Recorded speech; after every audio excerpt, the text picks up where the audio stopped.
All right. So, getting started here. Hello. Welcome to the Burn KC ScorchCast on August 28th, 2022. I am your host, Alex Blackburn. Got a few things to cover today. Sorry for the late ScorchCast. I know it's about an hour late now. Had to get caught up on schoolwork and just lost track of time. But we're here now, and we got a few things to talk about. High school football kicked off this past Friday. A few things to note there. So we'll get into that as well as Blues Rugby kicking their season off, their fall season.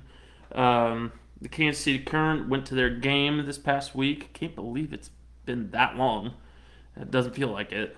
Then the Chiefs preseason wrap up, viewer comments, and fantasy football details. So stay tuned and we'll just jump right in. Mocan High School football. Not a whole lot of surprises, honestly. We had a few games that went down to the wire. That let me look at the scores here, and I'll kind of list off my thoughts. All right, give me just a second.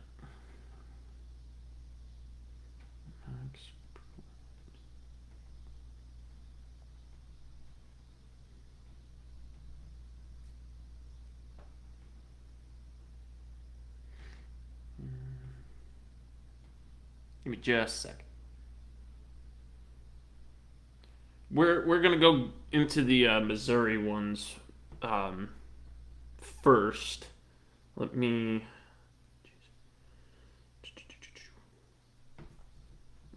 dig in here. Okay, let's do last week, please, and thank you. All right. So, around the area, there were a few high school football games played. Raytown South beat Truman 46 to 27, which was expected. Unranked matchup there. St. Pius beat Pembroke Hill 27 to nothing. A little bit of private school action going on. Liberty did the exact opposite of what I thought, or how I thought that game would go against Lee Summit West, and throttled them 30 to nothing. So Liberty's making a case for being one of the top dogs in the Mocan area there. Yeah, that I did not expect that from some. I mean, Lee Summit West is a perennial contender, and it just doesn't look like it this year, which is huge because the other two Lee Summit schools they're doing a little well. um, it's like, I mean, Lee Summit North is the very it's the top team in the Mocan area right now, and that having a result like that is not great for their chances. Crispin beat Grandview 21 to 14. Another unranked matchup, but a matchup of note, as Crispin and Grandview have been known to surprise. So we'll see if that continues for the Crispin Bears. I know that they've had a couple years where they've been pretty good. So,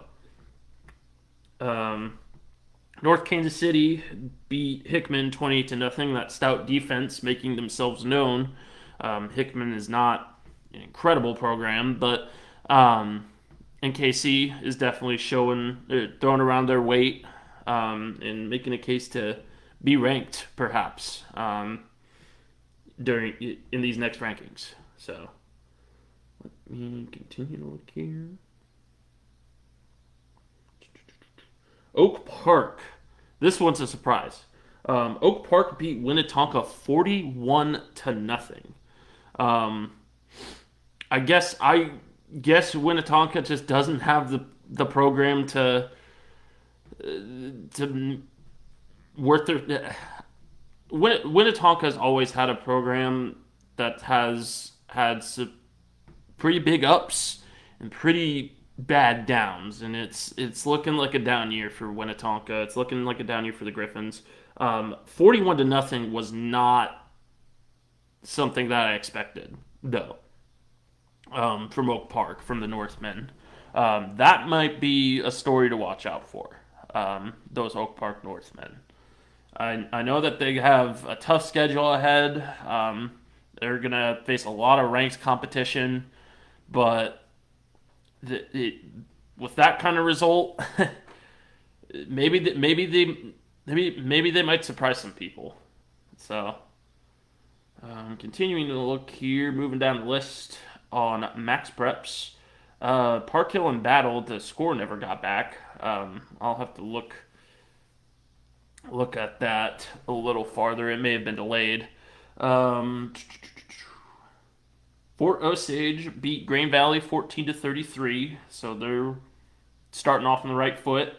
Like I said in my article, Grain Valley is not a team to be trifled with. They have had some very good programs and very good years.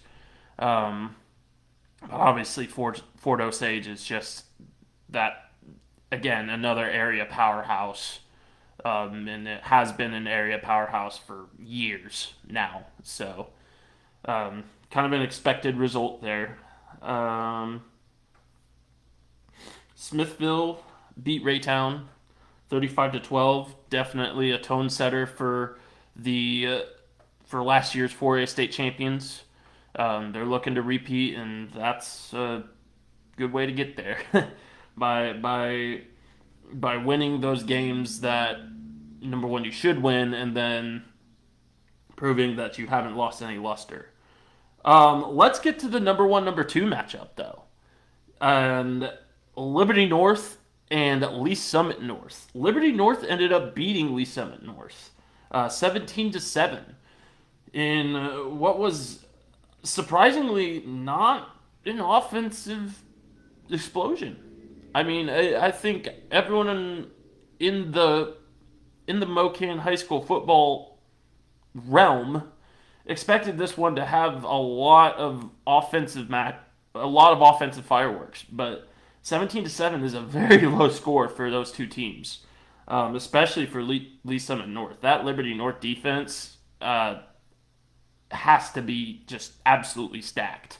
I'll have to do a little bit more research, and I think we may have a new number one now after this week. So, Liberty North getting on the right track.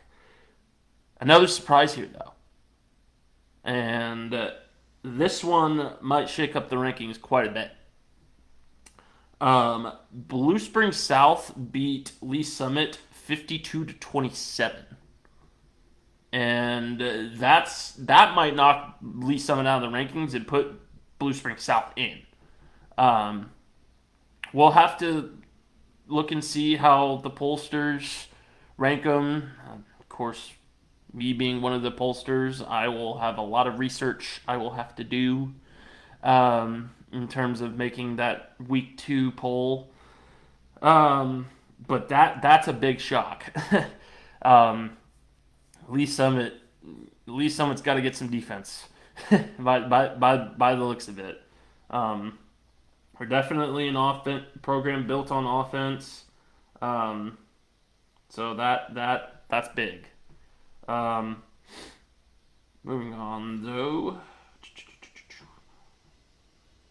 Scrolling down. Ray Peck beat Rockhurst 33 to 26. That again was close as predicted. Platte County got beat by Kearney. Another surprise. Kearney is an embattled program this year. They've had a lot of coaching drama, player drama. Their program's just been through a lot these past couple of months. So that's a big win for the Kearney program. Obviously, they've been a contender for years, and a lot of people put some doubt into him because of everything that's happened. Um, and it's it's interesting to see because Platte County was ranked so highly among most pollsters, and a lot of people thought that they were gonna make a run for um, the 4A title. So that's a big one. So Park Hill South beat Rockbridge 34-17. Excuse me. Rockbridge is from Columbia and made the trip up here. It was pretty close, honestly. I got to watch a little bit of it. Um, it was pretty close to the end. Park Hill South just made more plays, and they looked like the better football team. But Rockbridge didn't didn't didn't just lay down and die. Um, they kept it close, and the scoreboard does not indicate that. Um, it was 20-17 midway through the fourth. So Central beat Ruskin 49-14, and other than that, I think that's really all the area games. Staley beat Blue Springs 34-14. Blue Springs is kind of on a down year as well. We'll see if they can turn it around at some point. And then, oh, there it is. Okay, Park Hill beat Battle 68-38. So, you know, definitely an offensive explosion in that game. Battle put up a fight, but Park Hill is looking like they're going to be good again this year. And yeah, that offense, I knew that they'd be good. Ronnie Bell's little brother, Kentrez. I mean, I knew Ronnie pretty well. Ronnie's a great athlete. His brother's just as well. We'll see if he's just as good, but he's looking like a world beater right now. So that's a good way to start off your season if you're Ronnie, or excuse me, if you're Kentrez Bell. So, but that wraps up the MoCan high school stuff. New rankings will probably be posted early this week. Um, just kind of depends on when and what time. So I will let you all know. But keep on the lookout for that. Anyways, moving on to rugby. Blues Rugby had their training camp this past Saturday. Got a lot of good work in. Got a lot of good media in as well. We got some player intros done, and Michael Lillis on the camera job did a great work.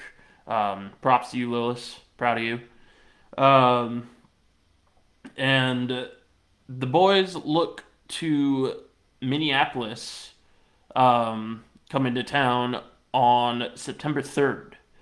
Metro, as they're called, is a really, really good program that will give the Blues a very difficult first game. But it's a manageable one, and it's one that the Blues can win and win big. This is definitely a tone setter, I feel like, for the rest of the fall competitive season. I think Metro will always have a great program, but we've definitely kept with them before. We've it's mainly been us as in the Blues and Metro fighting for that 1 and 2 spot in the conference. And it's not looking a whole lot different this year. Obviously, St. Louis is going to throw their hat in the ring as well with all those Lindenwood guys. Um, but overall, I think, I think this Metro game will be a big test for new head coach Derek Peterson first and foremost, and secondly, just the Blues team as a whole to see where this smaller than average, but still a team with a lot of rugby intelligence and a lot of physicality, it's a litmus test to see where they're at. Obviously, I am part of that team, so where we're at, but it's Metro's got some big guys.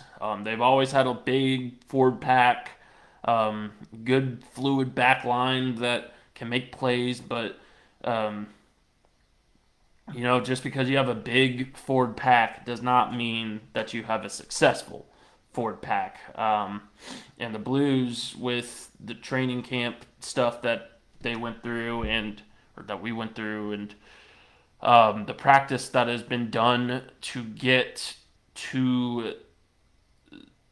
to get to September 3rd, going into this week, it's gonna be intense. It's gonna be relentless, and it's gonna be tough for the guys. I'm sure, but it'll be worth it. It'll be great, intense practice to lead up to what will be a good, intense game.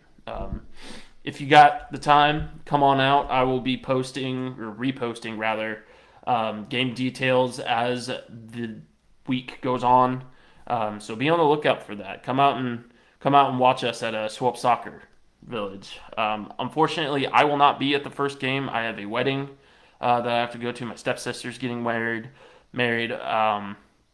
But I will definitely have ears on the ground, and I'll be at the other games as well. So go support the boys.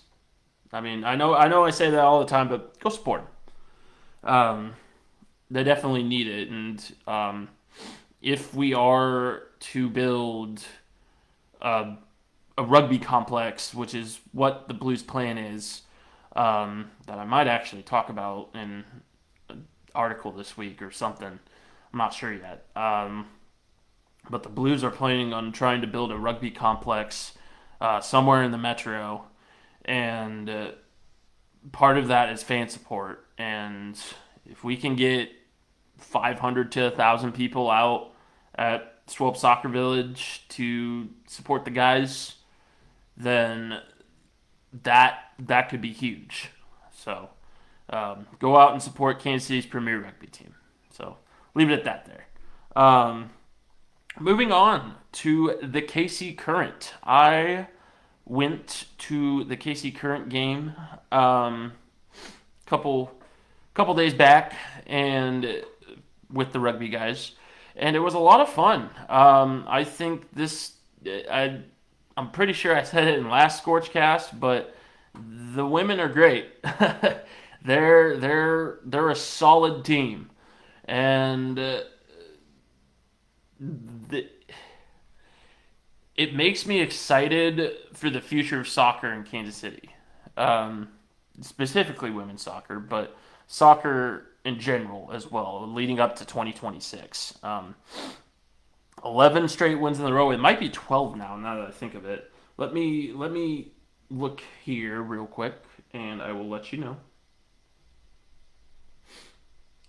Always got to make sure to fact check myself, and when I happen to do it online, oh wait, they're actually playing right now, winning 3-2 in the 90th minute. So it looks like they might solidify a win there.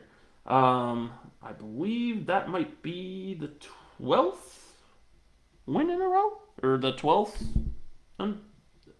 You get what I mean. Game number 12 in the unbeaten streak is basically what I wanted to say there, but my mouth did not allow me to say that. But I'm gonna look here and make sure. Yep, that is number 12 towards the unbeaten streak. That, guys, in any sport, that is impressive.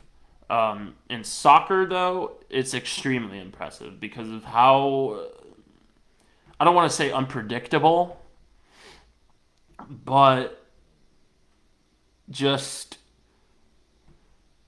there's so many, and this goes for other sports as well, but there's just a level of unpredictability in soccer of just,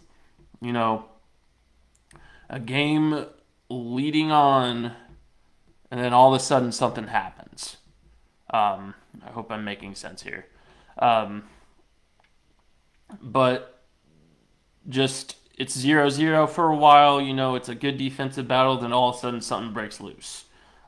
Is how most soccer games I feel go. And once something breaks loose, until something else breaks loose, not much else happens. It's generally not a scoring. Uh, it's not. It's not a scoring battle. It's more a prevent the other team from getting a transition. Um, and that's what it really comes down to. I know I just explained the rules of soccer. Forgive me, I'm kind of tired. Um, but the Kansas City Current are good, and they deserve your respect, and they deserve your eyes. So go watch them as well. Um, Victoria Pickett also was traded to, I believe, Gotham, which is the New York team. Um, so one of the key subs for the Current just got traded away for, I think, another sub that was on Gotham City. So that's another piece of Kansas City Current news. But other than that, yeah, it looks like that win streak or that unbeaten streak is gonna continue on, and that's again really impressive. So kudos to the Current, and thank you for all you do, and all you will do until the 2026 season. So or the 2026 World Cup. The Royals also won big today. Um, Yeah, I know. That's something that you probably didn't expect to hear come out of my mouth, but they did. 15-6 exact, to be exact, and it came off the bats of a bunch of young guys. It looked like a Royals team. Excuse me.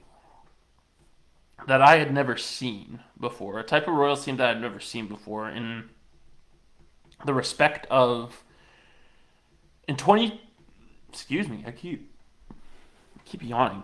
But in 2014 and 2015, we saw a very specific brand of Royals baseball, and that was a lot of bloopers, a lot of singles and doubles at most, to keep the runners moving. It's just getting on base, as Billy Bean would say.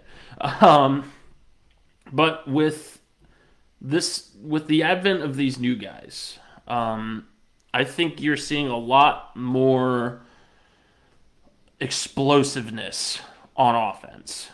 Um, you're seeing a lot more guys that can connect and connect well. Guys like Vinny Pasquantino, Bobby Witt Jr., Nick Prado, guys like that can just drive those balls when they hit them, when they make contact. And that's not something we've really seen other than like Salvador Perez since Mike Sweeney. um, have we seen such hitting power? This is a very powerful group of young guys, and I think that's going to be refreshing for next year's Royals team and the years afterward. Um, Obviously, it depends on contracts and everything like that. Because honestly, if they keep hitting like that, they're gonna get the attention of the bigger teams and the richer teams, which is the story of the MLB. That these small market teams always get picked off by the big market teams. If I sound bitter, I am. I don't like the MLB system at all. I think it is very broken and something needs to change. But what can you do? I mean, teams like New York and LA get bigger viewership.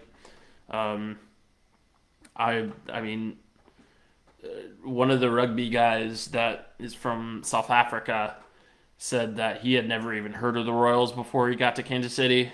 Um, which, I mean, yeah, that's a South African. But if you asked a random person just, in a random location throughout the world, um, what are some American baseball teams that you know? They're not going to say the Royals. And that's kind of my point here is that the little guys finished last. And that's the whole reason Moneyball has not seemed to work. And yeah, the little guys will get their World Series win every now and then, but you got teams like New York, Houston, excuse me, LA, Chicago, and well, kind of. Um, so, yeah, actually, no, not really Chicago. Now that I think about it, 106 years is a long time to go without a title. Um, but congrats to the 2016 Cubs. 6 years down the line. I'm not even sure if they've made the playoffs since then. Um, but I digress. Royals baseball is looking good. The young guy, I've said it before and I'll say it again. The young guys are looking like they have the juice, as the kids say, and I think this Royals fan base has something to look forward to for the first time in quite some time. So that's good. It's really good. Um, Going in to the Chiefs now. Chiefs wrapped up the preseason this past Friday with the Green Bay Packers taking a win over them, 17-10. Um, Had a really nice tribute to Len Dawson, who unfortunately passed away this past week as well. My condolences to his friends, family, and obviously all of Chiefs Kingdom. He is he's Kansas City's first ever quarterback. I mean, that alone garners quite a bit. Excuse me. Sorry, but that alone requires, or that alone commands quite a bit of respect. But to have a career like Len Dawson's, to where you got to the Hall of Fame, you had great passing numbers, you were one of the most efficient passers of all time, in an era that really didn't pass all that much.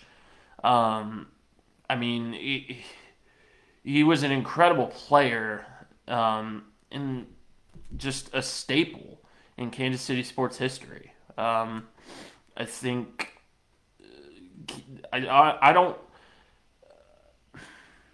Len Dawson put Kansas City on the map. I mean, that's plain and simple. They did. Yeah, Hank Stram obviously had his part, but and the rest of that 60s and 70s team did. But and then of course you had Lamar Hunt combining the AFL and NFL. What I'm saying is Len Dawson was a part of a team that was absolutely revolutionary, in terms of football and the growth of football, professional football in the United States. Um, and to have such a great broadcasting career after that, both on radio and TV, and to just be an icon for Kansas City sports, and the NFL, um, is just monumental for a guy that was so humble and just seemed like he had such a relaxing demeanor, a demeanor that was kind of the quiet leader that commanded respect.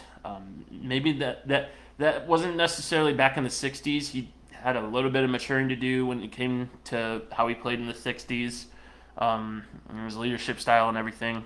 But overall, he is one of Kansas City's proudest sons, and he will be greatly missed. So, rest in peace to Len Dawson.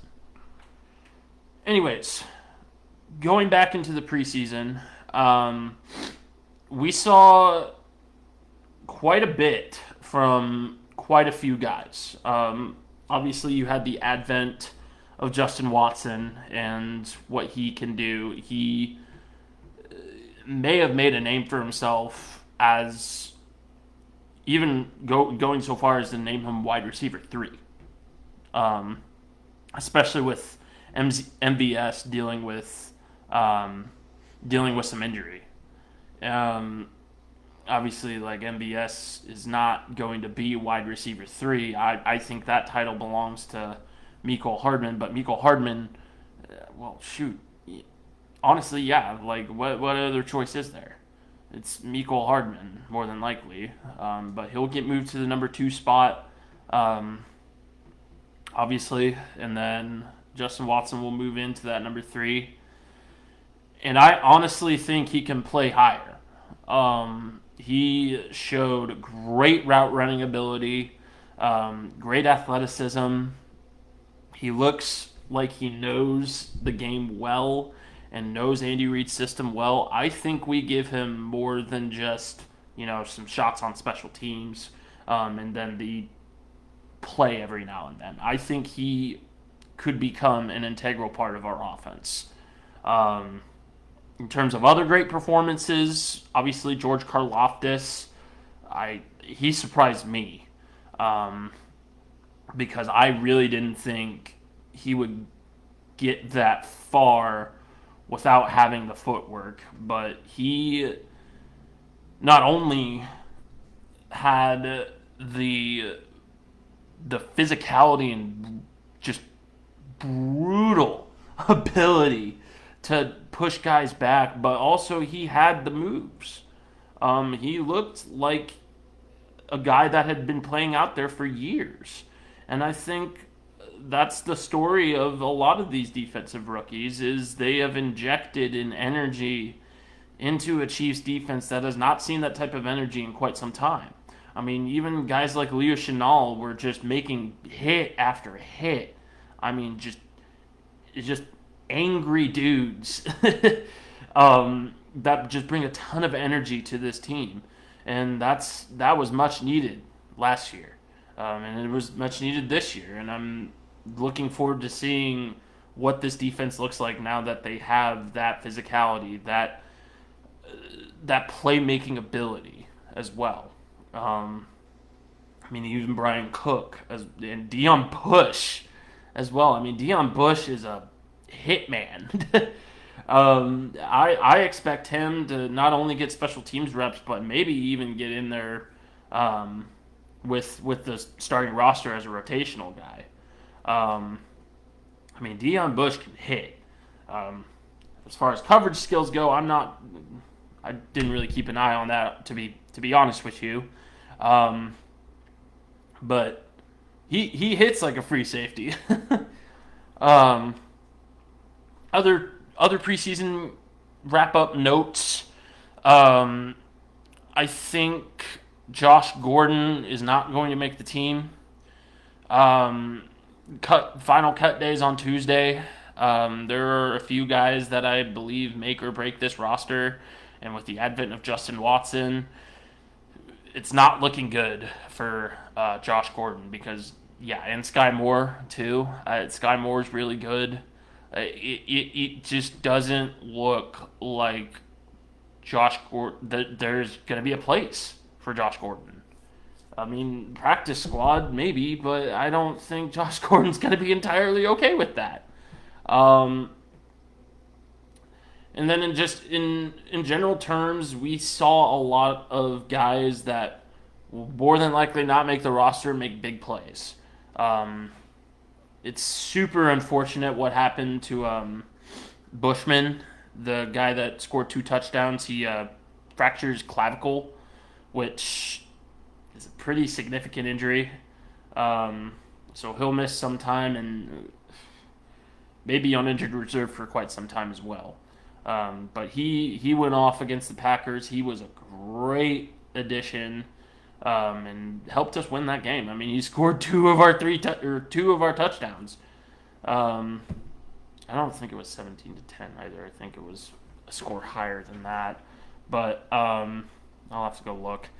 But uh, what I'm saying is, cut day. This is what makes cut day so hard, is because you have this competition of guys gunning for roster spots, and you have guys that you know for a fact can make an NFL roster, but just not your NFL roster. And you want to give them every shot possible, but it sucks to see them go. I mean, Tuesday's going to be a tough day for Chiefs organization, and you might see a few surprise cuts. We'll just have to see where things go.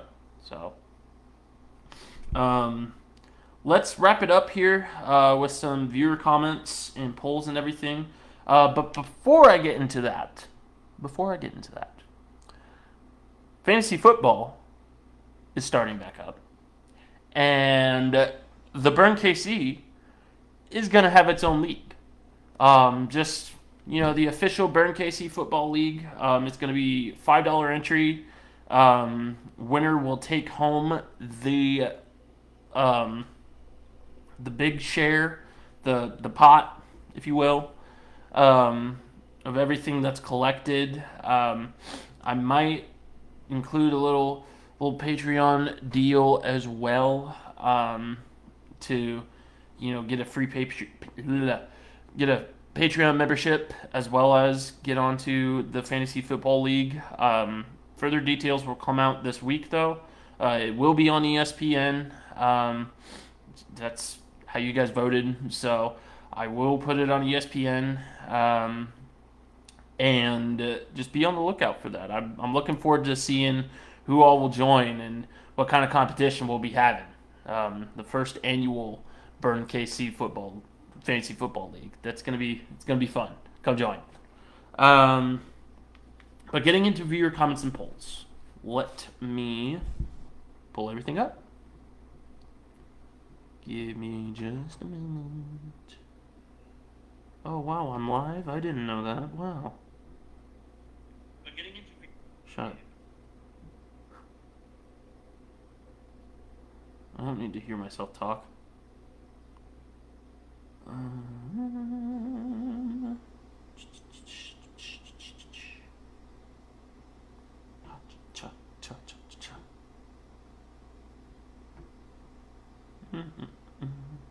We'll get to what is the hardest position to play in sports here in just a second. I did want to mention also, thank you to Coach Pearson for last Sunday. It was great to talk to you. I'm sorry it ended on so abruptly. I guess Zoom has a time limit if you don't go to the premium special package or whatever. So that was unfortunate because I did have a little bit more to talk about. Hopefully, when we interview next time, we'll be able to get more in depth, and Zoom won't have a time limit, and I won't have all those technology errors or whatever, just difficulties. I don't know, folks. Technology's dumb. And that's where I will leave it at that. But again, thank you, Coach Pearson. It was a pleasure having you. Thank you for your super insightful comments, and for answering my questions with a great insight. I mean, I truly appreciate it. It was a great first ever interview for this program, and I hope that we can do something similar in the very near future. So, for anybody, not just rugby people, but we might mess around and start up a Blues sideline report, sponsored by the Burn KC. I don't know yet though, but it's in the works. Yeah. No viewer comments on Facebook, so I will go ahead and move on to Instagram. you got for me, Insta?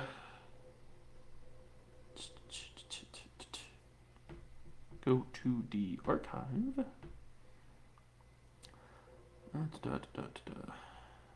Okay. So, first question was, could you gain 1 yard on one play in the NFL? And that could be running, passing, falling over with style. I don't know. But that could include any play. We had 7 yeses and 4 nos.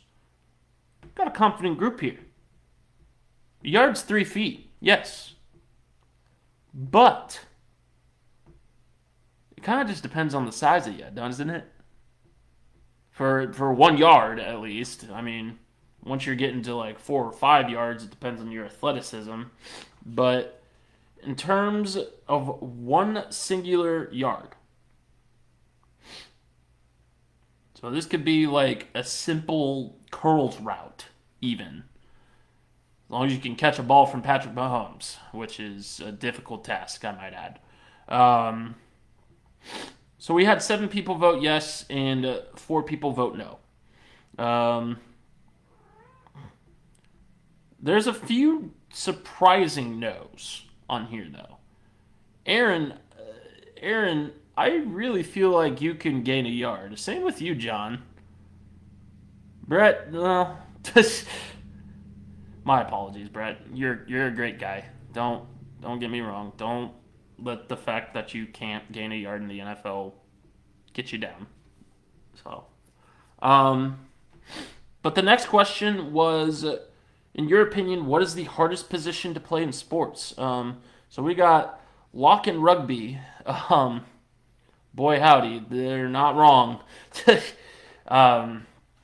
As I said, as a former current lock myself, current kind of, not really. I'm more of a prop and hooker now. Thanks, weight gain. But as a former and current lock myself, wear ear protection and be prepared for the smells. You are right in the middle of that scrum, and you have to stick your head between one really big person's thigh and another really big person's thigh, and it's extremely uncomfortable and will give you cauliflower ear unless you tape your ears or wear a scrum cap. So be careful. The only reason I don't have it is because I didn't play it enough to actually give myself cauliflower ear. So, but you look at those professional locks, dude, and they look like MMA fighters with how much cauliflower ear they've got going. It's disgusting. But anyway, we had Melissa D. Dunder say O-line. Yeah. No, seriously. O-line, it can be absolutely brutal in the trenches. And the dieting and the training, I mean, you're basically a power lifter that has to learn a playbook. And that's tough. I mean, it truly is tough. You can't deny that. I mean, you got to be genetically gifted to be an NFL lineman. I will tell you that right now. If you're not genetically gifted, then you're already at a disadvantage.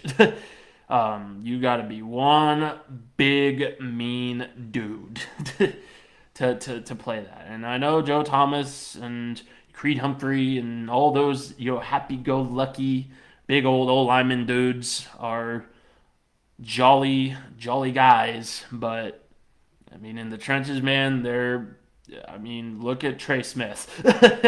That is the pinnacle of what I want to see in an O-lineman, is just a big, ugly, just a guy that would kick everyone and their dad's butts type of guy. So, yeah, O-line is definitely not a position for the faint of heart.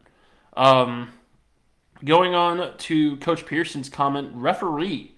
I agree with this. I think that is actually a really, really good point. Refereeing is hard, folks. As a former referee myself, and trying to get back into it, but just again, the climate is awful for it. Thanks, you sports parents. You guys are great. Calm down, folks. It's your kid's t-ball game. It's not the World Series. Like, and to have to maintain and retain all that knowledge, and when it comes to the game while you're running around, especially with soccer and rugby referees, I mean, you got to have that level of conditioning to keep up with the play, and yeah, in football too. But football is more about speed. If you're not fast enough, you're probably not going to get to the play in time to call it accurately. Um, and just overall, refereeing is a very, very tough job. I mean, at any level, not just the professional level.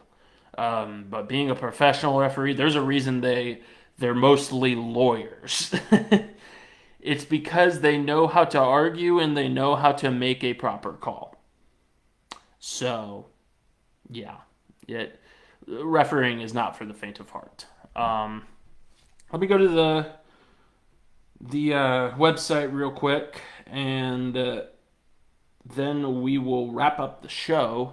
I believe I have one more comment that I got to get to. Where is Wix? There it is. Gotta get to one more comment, and then we will end that show. Okay. So, my mom actually had two comments. She had one on August 23rd referencing the article that I had on guys that could be defensive leaders this year.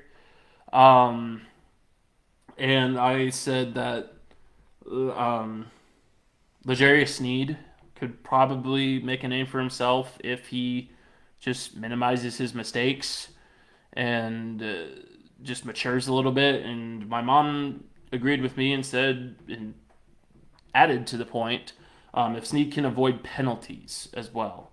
I agree with that. I think he's a physical corner, but I think he's too physical at times. And there are times where he gets some pretty bad calls.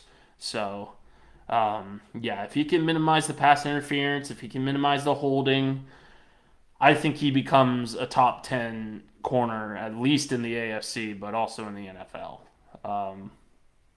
And then a comment about my memorial to Len Dawson. If you haven't read it, go ahead and read it.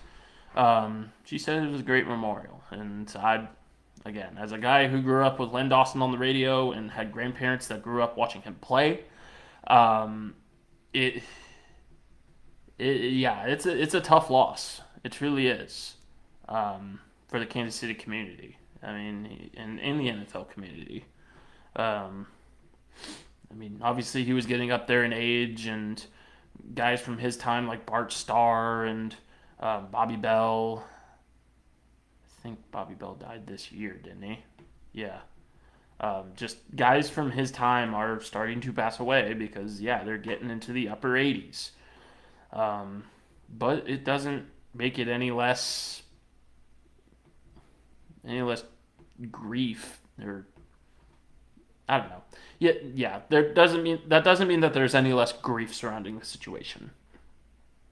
But celebrating Len's life is what we should be doing now, and recognizing how great of a Kansas Citian and a person he truly was. I think I'm going to leave it off with that note. That's our show for tonight. Thank you for tuning in, and if you weren't able to tune in, obviously it's going to be available on the website, YouTube, and here. So go ahead and tune in whenever you can. I appreciate the views, and I appreciate your efforts as my fans. This is the Burn KC signing off. Have a great night.